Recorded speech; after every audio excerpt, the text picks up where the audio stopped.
Hey everyone, in today's video I will show you how to change your default calendar in Google Calendar. Whether you are managing multiple calendars or just want to clean up your setup. So let's get started. First, open your calendar and log in with your credentials.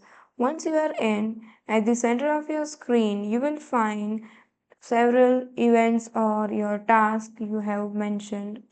Now, click on the event you want to change. Once you click on this, a pop-up window will appear.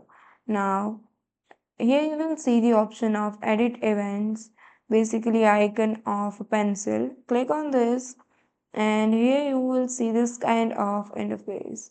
Now, at the left side, you will see here the calendar icon and beside this, the name of the calendar. Just drop down the menu and change your calendar name.